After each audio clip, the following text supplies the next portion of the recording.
सुप्रभात। स्वागत है आपका श्री सुभाष बोस शिक्षण संस्थान उच्च माध्यमिक विद्यालय लाडन की ऑनलाइन क्लासेस में। कक्षा 11 वाणिज्य की क्लास है, लेखा शास्त्र, विषय है लेखा शास्त्र।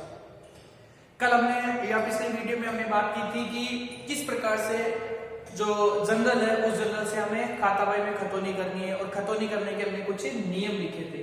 आज हम एक छोटा सा एग्जांपल देखते हैं कि किस प्रकार से जनरल है उस जनरल से अपने को लेजर पोस्टिंग तैयार करनी है। तो मैंने एक छोटा सा एग्जांपल लिखा है जनरल का।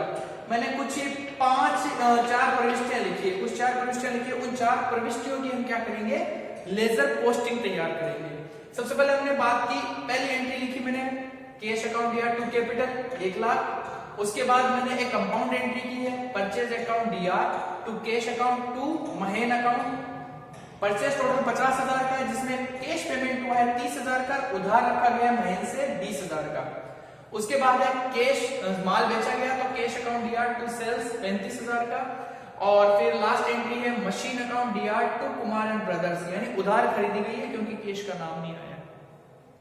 तो अब हम इस जो 4 एंट्रीज थी उनकी हम लेजर पोस्टिंग करेंगे। तो लेजर पोस्टिंग करने से पहले हम देखते हैं कि अकाउंट कितने बनेंगे। तो अकाउंट बनेगा एक कैश का, एक कैपिटल का 2, एक परचेज का 3, एक महीन का 4 और एक सेल्स का 5, मशीन 6 और Kumar and brothers 7। Total 7 account बनेंगे। तो सबसे पहले हम बात करते हैं कैश अकाउंट की। देखो मैंने यहाँ पर कैश अकाउंट तैयार किया है। कैश अकाउंट में मैंने क्या किया, फॉर्मेट बनाया, हेडिंग लगाई cash account, DR CR heading, date particular JF amount, date particular JF amount, ये लिखा। सबसे पहली प्रविष्टि है उसमें हमने देख रहे हैं कैश अकाउंट है वो क्या हो रहा है, डीआर हो रहा है। कैश अकाउंट क्या किया जा रहा है, डीआर किया जा रहा है। तो कैश डेबिट हो रहा है तो अपने को कोई सिंपल सा नियम याद रखना है कि एक तो कैश अकाउंट डेबिट हो रहा है तो कैश के डेबिट में अमाउंट लिखनी है, एक बात। दूसरी बात, कैश डेबिट हो रहा है तो कैश में कैश का नाम नहीं आएगा, इसका मतलब उसका जो विपरीत पक्ष है वो नाम आएगा।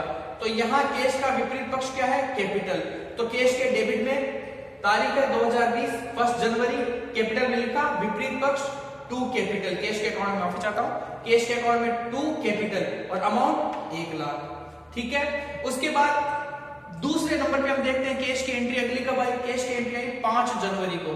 तो 5 जनवरी को कैश की एंट्री क्या है, यहां कैश हुआ है सीआर, कैश क्या हुआ है सीआर, और इसका विपरीत पक्ष है वो है परचेज। तो कैश के सीआर में हमने लिखा 5 जनवरी बाय परचेज। अब यहां अमाउंट है वो परचेज की 50 है, कैश की 30 है और महीन की 20 है। इस तरह से 3 अमाउंट दी हुई है। तो कल हमने जब नियम लिखे थे, पिछली वीडियो में जो हमने नियम लिखे थे, उन नियमों में हमने क्या बात की थी कि जो अमाउंट जो अकाउंट बना रहे उसके सामने वाली है वही लिखनी है।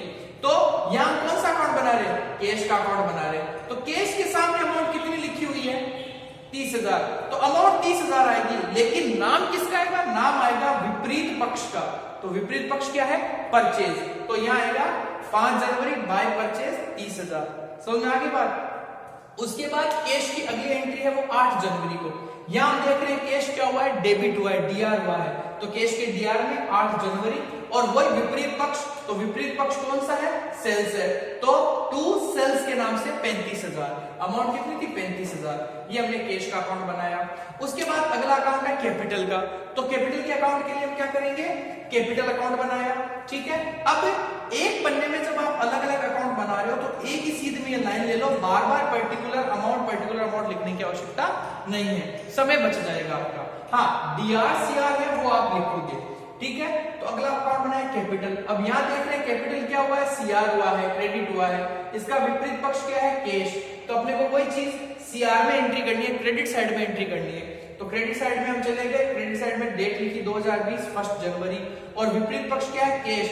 तो सीआर में जब हम एंट्री करते हैं तो 22 से, और डीआर में हम किस नाम से करते हैं एंट्री, 2 के नाम से। तो सीआर में लिखा बाय और कैश अमाउंट लिख दी 1 लाख। ठीक है। तो इस तरह से पहली जो एंट्री है उसकी दोनों पक्षों में प्रविष्टि होगी, कैश में भी होगी और कैपिटल में भी होगी। अब बात करते हैं अगली प्रविष्टि की। अगली प्रविष्टि में 3 खाते हैं, परचेज, कैश और महीन। तो अगली प्रविष्टि की हमने कैश अकाउंट में तो एंट्री कर दी, अकाउंट बचा अपना परचेज का। तो सबसे पहले हम परचेज की बात कर लेते हैं। यहाँ परचेज हुआ है डेबिट, परचेज क्या हुआ है, डेबिट। तो अपने को एंट्री किस साइड में डालनी है, डेबिट साइड में। तो डेट 2020 5 जनवरी। अब परचेज के 2 टुकड़े हैं, एक रोकड़ का है और एक महीन का है। तो दोनों ही डेबिट में आएंगे क्योंकि दोनों क्या है, परचेज के अपोजिट पक्ष में, विपरीत पक्ष में है। तो परचेज के विपरीत पक्ष में यानी क्रेडिट में कैश और महीन है, तो परचेज के डीआर में 2 कैश 2 महीन, 30,000 और 20,000, टोटल परचेज कितना होता है 50,000। और यहाँ भी हम देख रहे हैं टोटल परचेज कितना है 50,000। तो इस तरह से हमने परचेज की भी एंट्री कर दी। अब अगला अकाउंट है वो हम बना रहे हैं महीन का। ठीक है, अगला अकाउंट किसका बनेगा, महीन का। यहां हम देख रहे हैं महीन क्या हुआ है, क्रेडिट हुआ है, महीन क्या हुआ है, क्रेडिट हुआ है। तो इसका विपरीत पक्ष भी क्या है, परचेज है। तो महीन के क्रेडिट साइड में बाय परचेज, क्या लिखेंगे, बाय परचेज, क्योंकि महीन के अकाउंट में महीन का नाम तो आएगा नहीं, पक्ष वही रखना है, तो पक्ष भी हमने वो रख दिया। इसके अकाउंट में इसका नाम न लिख के किसका नाम लिख दिया, विपरीत पक्ष का। अब वही यहाँ पर 3 अमाउंट है, तो जो अमाउंट महीन के सामने लिखी हुई है वही अमाउंट लिखेंगे। तो महीन के सामने कितने 20,000, तो 20,000 आएगी। परचेज जरूर 50,000 का है, नाम हमने जरूर 50,000 लिखा है, लेकिन अकाउंट किसका बना रहे हैं, अकाउंट बना रहे हैं महीन का। तो महीन अमाउंट किसकी आएगी, महीन की ही अमाउंट आएगी। तो महीन की अमाउंट कितनी है 20,000, तो ये हमने लिख दिए 20,000। समझ में आ रही बात। इसके बाद अगला इस तरह से हम देखते हैं कि सेकंड एंट्री के तीनों पक्ष कैश, परचेज, कैश और महीन, तीनों में हमने प्रविष्टियां कर दी। अब अगला अकाउंट, अगली अमाउंट एंट्री है वो है कैश अकाउंट या टू सेल्स। तो हम कैश की एंट्री तो ऑलरेडी कैश अकाउंट में कर चुके। अब अपने को अगला अकाउंट किसका बनाना है, सेल्स का अगला अकाउंट बनाना है। ठीक है, तो सेल्स के अकाउंट के लिए हम क्या करेंगे, यहां सेल्स क्या हुआ है, सीआर हुआ है, तो सेल्स को हमने सीआर साइड में लिखना है। विपरीत पक्ष कौन सा है, कैश है, तो हमने लिख दिया बाय कैश 8 जनवरी, और टोटल अमाउंट 35,000 से एंट्री कर दी। फिर मशीन और कुमार एंड ब्रदर्स, 2 अकाउंट बच गए। सबसे पहले मशीन का अकाउंट बनाएंगे। मशीन हमारी संपत्ति है और संपत्तियां वस्तुगत खातों में आती हैं, तो वस्तुगत खाते के लिए बात करते हैं, आने वाली वस्तु को डीआर, जाने वाली वस्तु को सीआर। सिंपल सी बात है। तो मशीन को हमने डेबिट में लिखना है, तो 2020 10 जनवरी, विपरीत पक्ष है वो किससे है, कुमार एंड ब्रदर्स से, तो कुमार एंड ब्रदर्स नाम लिख दिया, 2 कुमार एंड ब्रदर्स, और 10,000 से हमने एंट्री कर दी। इस तरह से अंतिम खाता बचा है कुमार एंड ब्रदर्स का।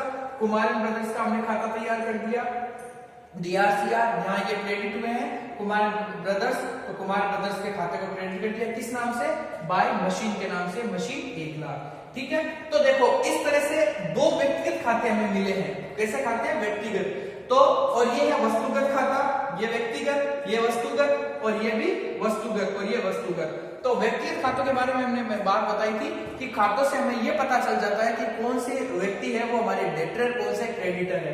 तो यहाँ देखो महीन का कौन सा बैलेंस बता रहा है, महीन का क्रेडिट बैलेंस बता रहा है। इसका मतलब ये हमारा क्या बन गया, क्रेडिटर, लेनदार। और कुमार एंड ब्रदर्स है, ये भी हमारा कौन सा बैलेंस बता रहा है, ये हमारा बैलेंस बता रहा है क्रेडिट, तो ये भी हमारा क्या बन गया, क्रेडिटर। बैलेंस कैसे निकालते हैं, किस तरह से किस खाते का कौन सा बैलेंस होगा, कौन सा शेष होगा, उसकी बात हम अगले वीडियो में करेंगे।